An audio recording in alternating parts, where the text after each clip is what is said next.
Hello everyone. तो कैसे आप लोग? आई होप आप सभी लोग ठीक होंगे और अपनी अच्छे से पढ़ाई कर रहे होंगे।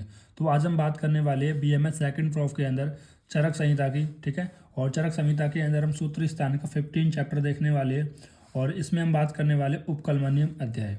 अब ये जो उपकलमन अध्याय है ये कल्पना चतुष्क के अंदर आता है। जैसे कि हमने आपको पिछली वीडियो के अंदर बताया था कि चैप्टर 13 से लेकर 16 तक जो भी चैप्टर आते हैं वो सारे कल्पना चतुष्क के अंदर आते हैं। ठीक। और कल्पना चतुष्क को कैसे याद करना है वो मैं आपको ट्रिक बता चुका था। देखो, अगर आपको नहीं पता है तो फिर से बता देता हूँ। तो ये है BSN क्रिया, एक नुमोनिक बनाया हुआ है। इससे आप सभी चतुष्क को अंदर याद रख सकते हो। पहले आपको ये याद रखना है कि हर चतुष्क के अंदर 4 चैप्टर होते हैं। फिर आपको ये नुमोनिक काम आएगा। कैसे? देखो, ये भेषज चतुष्क, स्वस्थ चतुष्क, निर्देशक चतुष्क और हमारा कल्पना चतुष्क, रोग चतुष्क और योजना चतुष्क और अन्य चतुष्क। कैसे याद करना है? जैसे पहले क्या आती थी, BSNL की सिम आती थी। तो BSNL की जो क्रियाएं थी वो कैसी थी? स्लो थी, जिसकी वजह से वो आज बंद हो गई। ठीक है। इस तरह से याद रखना है। BSN मतलब BSNL और क्रिया। ठीक है। तो सारे चतुष्क आपको याद हो जाएंगे। हर चतुष्क के अंदर 4 चैप्टर होते हैं। ठीक है। 1 to 4 इसके अंदर हो गए तो 5 to 8 इसके अंदर हो जाएंगे। तो 9 to 12 इसके अंदर हो जाएंगे। इतना जो बाकी हमारा पार्ट था वो फर्स्ट ईयर का था। इसको हम अच्छे से कंप्लीट कर चुके हैं। अब आप आए हो सेकंड प्रॉफ में। तो सेकंड प्रॉफ में आपको सबसे पहले देखना है सूत्र स्थान। ठीक है। फिर उसके बाद निदान स्थान देखना है। ठीक है। इस तरह से आपको सारे स्थान देखने पड़ेंगे। तो टोटल यहाँ पर टोटल भी हमें सेकंड प्रॉफ के अंदर 54 चैप्टर पढ़ने हैं, 4 स्थान पढ़ने हैं। ठीक है। अगर आपको ये नहीं पता है कि 4 स्थान कौन कौन से पढ़ने हैं तो ये भी मैं आपको बता देता हूँ। तो सबसे पहले आपको सूत्र स्थान देखना पड़ेगा। तो सूत्र स्थान में हमारे 54 चैप्टर आते हैं। ठीक है। जिनमें से अभी मैं बताऊंगा सूत्र स्थान के अंदर 18 चैप्टर आते हैं। जो पहला स्थान होता है वो होता है सूत्र स्थान। इस सूत्र स्थान के अंदर 18 चैप्टर। फिर देन उसके बाद निदान स्थान। ठीक है। और निदान स्थान के बाद आता है हमारा विमान स्थान। ठीक। और विमान स्थान के बाद आता है हमारा सारे स्थान। तो हमारे तो ये हमारे यहाँ पर टोटल 4 स्थान रहने वाले जो कि हमें BMS सेकंड प्रॉफ के अंदर पढ़ने वाले हैं। और इसके अंदर हम 12 से लेकर 13 तक पढ़ेंगे, जो कि हमारे टोटल 18 चैप्टर्स होते हैं। और निदान के अंदर हम 8 चैप्टर तक पढ़ेंगे। ठीक है। और विमान स्थान के भी अंदर हम 8 चैप्टर पढ़ेंगे। ठीक। ठीक। इसी तरह से हम सारे स्थान के अंदर हम 12 चैप्टर पढ़ेंगे। देखो, एक और स्थान अभी मैं यहाँ पर बताना भूल गया, वो है इंद्रिय स्थान। इसके अंदर हम 8 चैप्टर पढ़ेंगे। ठीक। इन सभी के अंदर हम 8 चैप्टर पढ़ेंगे। जो हमारा इंद्रिय स्थान है इसके अंदर हम यहाँ पर 12 चैप्टर देखने वाले हैं। ठीक है। एक बेसिक इंट्रो में आपको समझा देता हूँ ताकि आपको अच्छे से दिमाग में बैठ जाए। तो सबसे पहले क्या याद रखना है? ये याद रखना है कि जो हम पहला जो चैप्टर पढ़ रहे हैं वो सूत्र स्थान का पढ़ रहे हैं। सूत्र स्थान में 12 से लेकर 13 यानी टोटल 18 चैप्टर हमको यहाँ पर पढ़ने वाले हैं, जो कि सबसे ज़्यादा इंपॉर्टेंट होता है। उसके बाद आता है निदान स्थान। निदान स्थान के अंदर हम 8 चैप्टर पढ़ेंगे। फिर उसके बाद विमान स्थान, इसके अंदर भी 8 और सारे स्थान के अंदर भी 8 और इंद्रिय स्थान के अंदर भी 12। तो इस तरह से टोटल हमारे 54 चैप्टर हो जाते हैं। ठीक है। अब ये तो आगे की बात है। अब इनको कैसे याद करना है ये ट्रिक मैं बेसिक्स में बता चुका हूँ। ये जो ट्रिक थी वो थी सुन विस्की इंद्र चिकित्सा। तो इस तरह से आप नॉर्मली याद रख सकते थे। अभी इसके बारे में बात नहीं करते, वीडियो का काफ़ी लंबा नहीं खींचेंगे। तो हम यहाँ पर बात कर रहे हैं। तो ये आता है कल्पना चतुष्क। और कल्पना चतुष्क के अंदर आते हैं 13 से 16 चैप्टर। और ये हमारा चैप्टर कौन सा है? ये चैप्टर है 15। तो इस 15 के अंदर कौन सा चतुष्क आएगा? वो आएगा कल्पना चतुष्क। अब जैसे इसके नाम से ही क्लियर है, किसी ना किसी चीज़ की कल्पना करेंगे। ठीक है। तो सबसे पहले इसमें हमने किसकी कल्पना देखी कि किस तरह से सुवेद बनाना है, सुवेद देना है, ये सब चीज़ें। फिर उसके बाद नेक्स्ट चैप्टर आया स्नेह अध्याय। पहले स्नेह अध्याय आता है कि हमने स्नेह के बारे में देखा। देन उसके बाद स्वेद के बारे में देखा। और अब हम देखेंगे उपकलमन्य अध्याय। और उपकलमन्य अध्याय के अंदर हम देखेंगे किस तरह से जो हमारे वमन है, विरेचन है, इनके लिए किस तरह से जो औसत वगैरह है वो प्रिपरेशन करनी है। ठीक है। तो इसी के साथ अब वीडियो को हम स्टार्ट करते हैं। आपको बहुत सारी चीज़ें क्लियर हो गई होंगी। तो सबसे पहले हम देखते हैं इस चैप्टर का नाम उपकलमन्यम अध्याय, जिसका मतलब होता है collect all the material for the treatment. ठीक। कलेक्ट बोल दो या फिर प्रिपरेशन बोल दो कि जितने भी मटेरियल है, ठीक है, जितने भी प्रोडक्ट है, उनसे हमें किस तरह से हम ट्रीटमेंट कर सकते हैं, उनकी किस तरह से हम प्रिपरेशन करेंगे। ठीक है। किस तरह से उनकी प्रिपरेशन करें कि उनको हम ट्रीटमेंट के लिए यूज़ कर सकते हैं। ठीक है। नॉर्मली समझो कि आपको सारे मटेरियल को कलेक्ट करना है और उनको ट्रीटमेंट के लिए यूज़ करना है। तो सबसे पहले हमने देखा था कि पूर्व कर्म करते हैं। पूर्व कर्म के बाद प्रधान कर्म आता है। देन उसके बाद पश्चात कर्म आता है। अब पूर्व कर्म के अंदर आप सभी को याद हो गया होगा कि स्नेहन और स्वेदन कराते हैं। और उसके बाद प्रधान कर्म के अंदर वामन कराते हैं, विरेचन कराते हैं, निश्चय कराते हैं। ठीक है। जितने भी हमारा पंचकर्म होता है ये सारा प्रधान कर्म के अंदर आता है। ठीक। उसके बाद पश्चात कर्म के अंदर संसर्जन कराते हैं। अब देखो संसर्जन कर्म क्यों कराते हैं, क्योंकि ये जितने भी पंचकर्म वाली प्रोसेस होती है उनके बाद जो हमारी बॉडी की अग्नि होती है और शरीर का जो बल हो जाता है वो बिल्कुल क्षीण हो जाता है, ठीक है, जिसकी वजह से हम संसर्जन कर्म कराना पड़ता है। देखो यहाँ पर एक मेरे मिस्टेक हो गई है, ये संसर्जन कर्म नहीं है, ये संसर्ग कर्म नहीं होगा, इसको आप करेंगे, ये क्रम होता है, क्रिम। देखो एक होता है कर्म जो एक्शन होता है, एक होता है कर्म जिसको हम बोलते हैं सीक्वेंस, ठीक है। तो ये जो गलती हुई है एक तरीके से मैंने जानबूझ के करी है, ताकि आप इस पर थोड़ा नोटिस करो और इस चीज़ को ध्यान रखो। क्यों ध्यान रखो, क्योंकि कभी वाइवा वगैरह में आपके जो एग्जामिनर है वो भी पूछा जा सकता है कि जो संसर्जन कर्म है वो कर्म है या क्रिम है, कर्म, ठीक है, या सीक्वेंस जिसको हम बोलते हैं, या फिर कोई एक्शन बोलते हैं। तो इसमें थोड़ा सा आपको ध्यान रखना है, ठीक। तो इसमें यहाँ पर क्या बताया गया कि जो वमन और विरेचन की जो भी कल्पना को उल्लेख किया गया है इस अध्याय में किया गया है, इस वजह से इस अध्याय का नाम उपकलमन्य अध्याय रखा गया है। तो आपको पता लग गया कि इस चैप्टर का उपकलमन्य अध्याय नाम क्यों रखा गया है, क्योंकि इसके अंदर जो हमारी वमन विरेचन वगैरह जो प्रोसेस होती है पंचकर्म की, इनको किस तरह से इनकी प्रिपरेशन करनी है, किस तरह से फॉर्मुलेशन बनानी है, तो इस अध्याय में इनका वर्णन किया गया है। अब देखो, अब इन सभी को क्या करना है कि कलेक्शन ऑफ इक्विपमेंट। अब कलेक्शन ऑफ इक्विपमेंट मतलब जो भी आपको वमन विरेचन वगैरह पंचकर्म कराना है तो उनके लिए आपको क्या करना है कि जितने भी इक्विपमेंट है भाई वमन कराना है तो उसके लिए औषध वगैरह चाहिए, स्टूल वगैरह चाहिए, ठीक है, और बहुत सारी ऐसे ऐसे द्रव्य चाहिए जो इनको सबको आपको कलेक्ट करना पड़ेगा, ठीक है। और ये जो हमारा वमन विरेचन है तो यहाँ पर एक प्रश्न बताया गया है कि किसे कराना चाहिए, ठीक है। तो ये किसे कराना चाहिए, जो राजा के समान धनी हो और सभी सामग्री को एकत्रित कर सकता है, ठीक है। तो यहाँ पर मैंने लिखा भी है, जैसे वस्ती वगैरह है उसका जो कॉस्ट है वो 25,000 तक पड़ जाता है, ठीक। तो यहाँ पर आचार्य चरक क्या बताना चाह रहे हैं, आचार्य चरक ये कह रहे हैं कि जो ये हमारी वमन वाली प्रोसेस है, पंचकर्म वगैरह जो प्रोसेस है वो राजा महाराजा लोगों के लिए होता था, या फिर उन लोगों के लिए होता तो जो बहुत ज़्यादा धनी है, ठीक है, जो राजा के समान है, बहुत ज़्यादा धनी है, या जिनके पास बहुत समय है, ठीक है। आजकल तो नॉर्मल लाइफ में हम सभी लोगों के पास इतना समय नहीं होता है, लेकिन पहले के लाइफ में जिनके पास पैसे होते थे, ठीक है, राजा के समान होते थे, उनके पास बहुत पैसे होते थे, ठीक है, तो वो ये सभी ऐसी प्रोसेस को करा सकते हैं। अब भाई ऐसे तो नहीं है कि यार वमन आज का प्रोसेस है कि आप आ जाए और आज ही करा के भेज दिया। आपने देख रहे हो कि हम इस 3 दिन से 7 दिन तक तो आपको स्नेही इसको सेवन करा रहे थे भाई। सबसे पहले हमने ये तो देखा कि जो स्नेही है ना वो 3 दिन से लेकर 7 दिन तक हम उसको घी पिला रहे हैं, इसके कॉस्ट के अनुसार इसको घृत पिलाया जा रहा है। देन उसको फिर उसके कुछ दिन बाद जब वो ठीक हो जाता है फिर उसको स्वेदन कराया जा रहा है, ठीक है, 1-2 दिन बाद स्वेदन कराया जा रहा है। फिर स्वेदन कराने के बाद यहाँ पर फिर वमन कराया जा रहा है, और वमन के 15 दिन बाद फिर विरेचन कराएंगे। तो इस तरह से एक तो बहुत ज़्यादा समय होना चाहिए, दूसरा इन सभी प्रोसेस के लिए आपके पास पैसा भी बहुत होना चाहिए। तो जैसे पहले के राजा महाराजा वगैरह क्या करते थे कि जितनी भी महंगी औसत वगैरह होती थी उन सभी को इकट्ठा कर लेते थे, और इकट्ठा करने के बाद जो भी वैद्य वगैरह उसको बुला लेते थे और सारी प्रोसेस यहाँ पर फिर करते थे, ठीक है। तो इस वजह से आचार्य चरक ने कहा है कि राजा के समान धनी और राजा के समान जो धनी है वो इनको प्रोसेस को कर सकता है।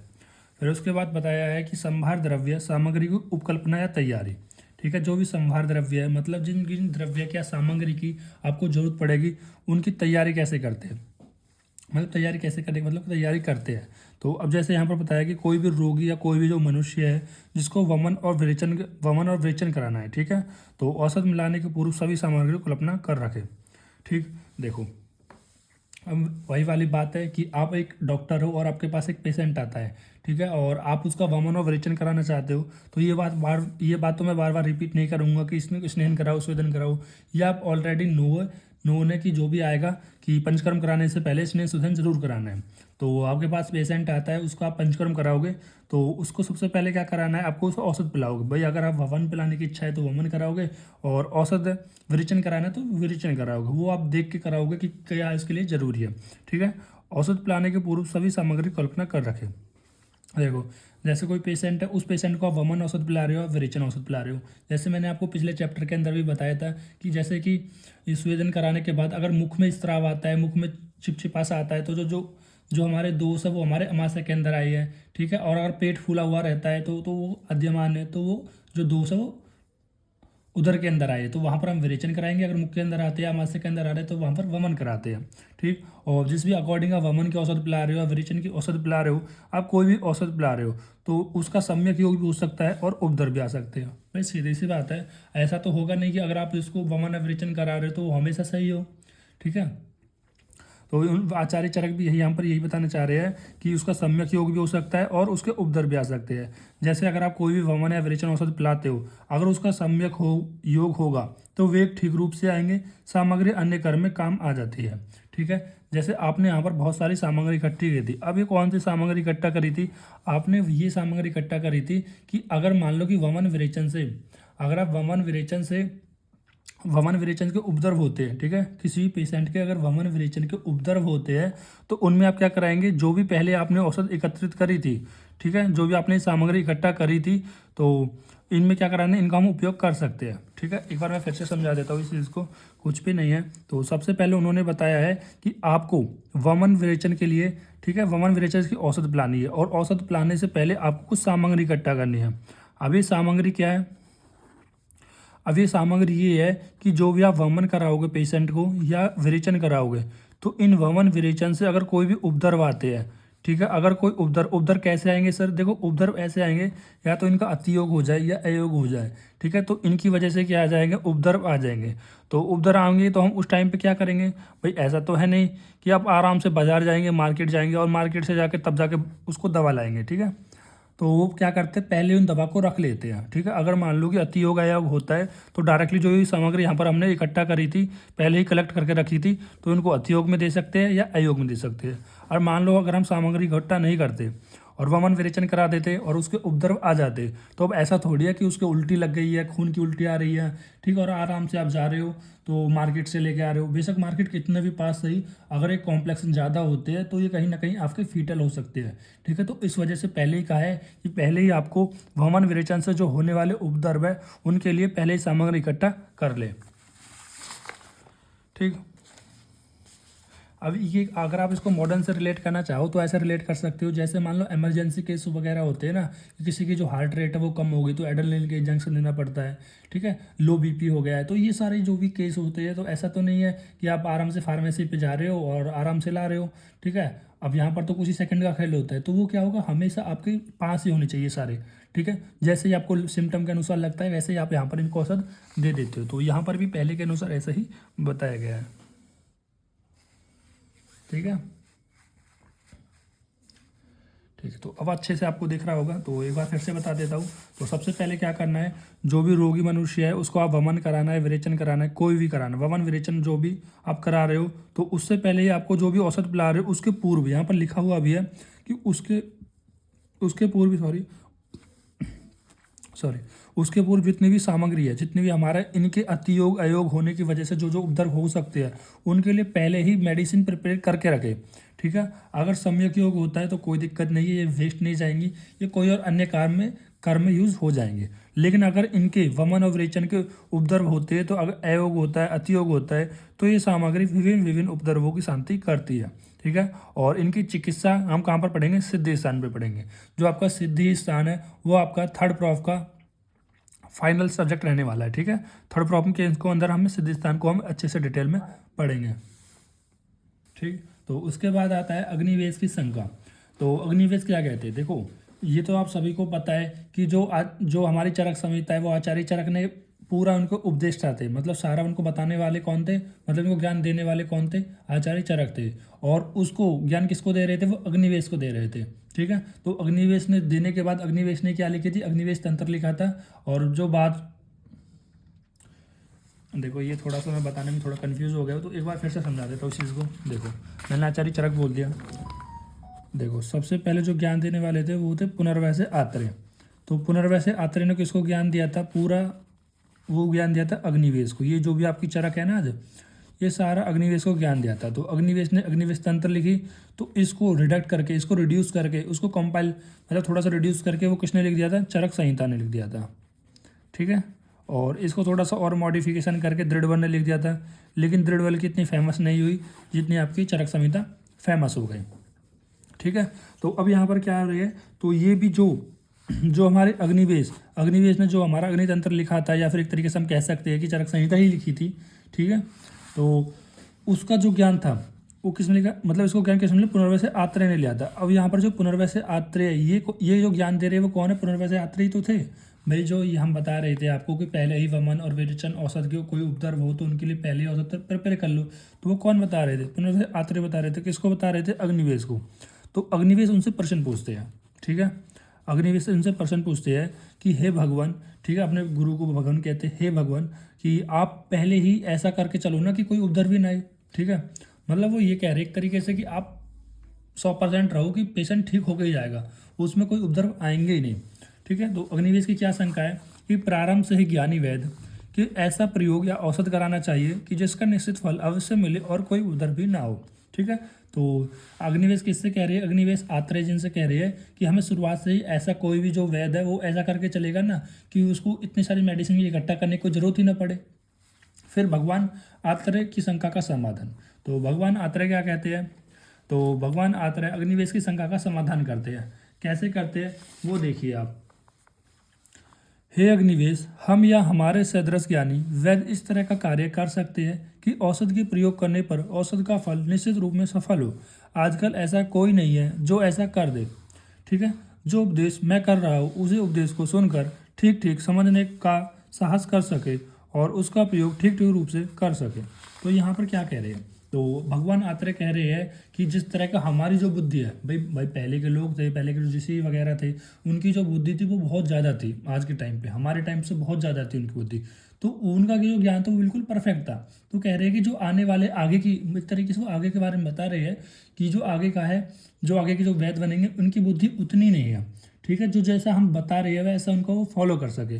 तो आज भगवान आत्रेय ने 11 स्टेप बताए हैं कि अगर इन 11 स्टेप को आप अच्छे से समझ लेते हो तो आपको यहाँ पर कोई भी औषध को इकट्ठा करने की या फिर इन औषध का कोई भी उपद्रव देखने को नहीं मिलेगा, ठीक है। तो कौन कौन से है कि दोष, औषध, देश, काल, बल, बल मतलब शरीर का बल, आहार, सातम्य, सत्व, प्रकृति और वायु की अवस्था के भेद को इतने सूक्ष्म कि उनका विचार करते हुए अत्यंत निर्मल और अधिक बुद्धि वाले पुरुषों की भी बुद्धि भी घबरा जाती है। फिर अल्प बुद्धि वाले पुरुषों की बात ही क्या होगी, ठीक है। तो यहाँ पर क्या कह रही है कि जो मतलब कितना भी बुद्धिमान वैद्य सही, कितना भी बुद्धिमान डॉक्टर सही, ठीक है, इन छोटी छोटी बातों पर कहीं ना कहीं वो अटक जाता है। भाई दोष दिखना है, वात दोष है, फिर दोष है, कफ दोष है, ठीक है। औषध देखनी है, शीत औषध देनी है, उष्ण औषध देनी है, देश देखना है, ठीक है। 3 प्रकार के देश होते हैं, वैसे 2 ही होते हैं। उन 2 के अंदर फिर आगे क्लासिफिकेशन किया गया है। काल देखना है, कौन सी ऋतु वगैरह चल रही है, शरीर का बल कैसा है, ठीक है, हीन बल है, मध्यम बल है, उत्तम बल है, आहार कैसा ले रहा है, आहार प्रकृति कैसी है, सातम्य देखना है, ठीक है, वो किस चीज़ का आदि है, ठीक है। जैसे कि आज हम गेहूँ हमारे लिए सातम्य हो गया है, ठीक, इसकी सत्व क्या है, ठीक है, उसकी प्रकृति क्या है, ठीक है, वायु की अवस्था देखनी। तो ये सारे इतने सारे पॉइंट्स है ना, तो इनको बिल्कुल एकदम करेक्ट समझ पाना, तो चाहे वो कितना भी बुद्धिमान सही फिर भी कहीं ना कहीं चूक जाता है, थोड़ा थोड़ा मिस हो जाता है। तो इसलिए वो कह रहे हैं कि इसलिए पहले से क्या करो कि उपद्रव होने की, यहाँ पर अगर उपद्रव होने के कोई होता है तो पहले से उस सामग्री को तैयार रखो, ठीक है। इसलिए मैं दोनों का ठीक ठीक उपदेश कर रहा हूँ कि औषधियों का सम्यक प्रयोग होता है तो अच्छी बात है, जो औषधियों ने पहले प्रिपेयर करी थी उसको दूसरे काम में लगा लेंगे। और अगर असम्यक प्रयोग होता है, ठीक है, असम्यक प्रयोग होता है यानी कि उपद्रव वगैरह आते हैं तो उनकी चिकित्सा हम सिद्ध स्थान में पढ़ लेंगे। समझ रहे बात को?